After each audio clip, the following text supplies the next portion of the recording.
ऋग्वेद की कक्षा संख्या 476 प्रणव ध्वनि। ओ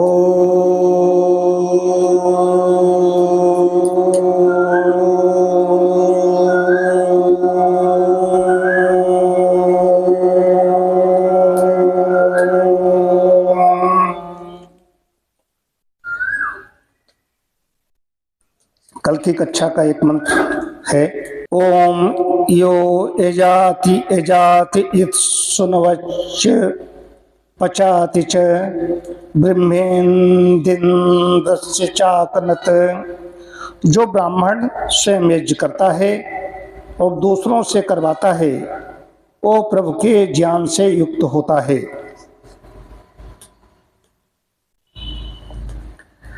एक मंत्र है, मैं इसके बारे में थोड़ा सा कहना चाहता हूं।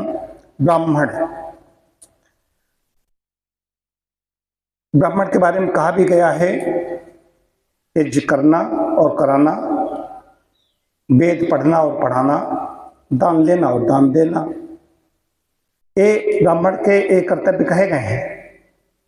जैसे अग्नि है, यहाँ तो यज्ञाग्नि है, हवन किया है, लेकिन बाहर भी अलाव जला रहे हो, वहां पर कूड़ा करकट डाल दिया जाता है और भी कई ऐसी चीज जो भी गंदा संदा कूड़ा होता है वो डाल दिया जाता है।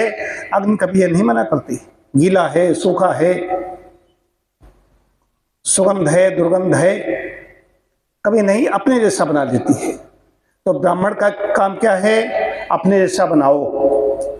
वर्ण व्यवस्था में कहा गया है जो क्षत्रिय हैं, वैश्य हैं, शूद्र हैं, उनको अपने जैसा बनाओ।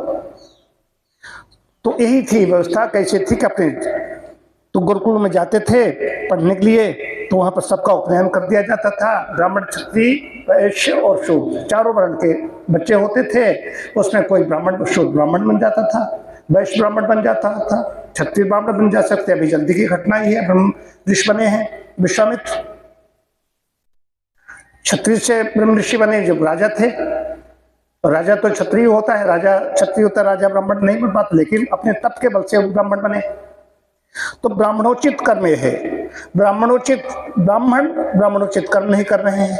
अब विश्वा चल रहे हैं, अब विश्वा है, हम 20 विश्वा ब्राह्मण हैं, हम तो हिमकरिक हैं, मिश्रा वो फलां के हैं। तो ये है, ये गड़बड़ी है। कहीं पर भी वेद में नहीं हिमकरी और अनिरुद्ध आ रहा है, अग्निहोत्री तो आ रहा है, अग्निहोत्र है सबसे बड़ा, अग्निहोत्री सबसे बड़ा है ब्राह्मणों में अगर देखा जाए। तो हम सब लोग क्या हैं? अग्निहोत्री। अग्निहोत्री नित्य अग्निहोत्र करता है तो अग्निहोत्री कहा जाता है। दैनिक को अग्निहोत्र जो करने वाले को अग्निहोत्री कहा जाता है। तो ब्राह्मण जो स्वयं यज्ञ करे और लोगों को कराए। अब आप लोगों का भी जो सीख चुके हैं उनको भी आगे बढ़ाना चाहिए।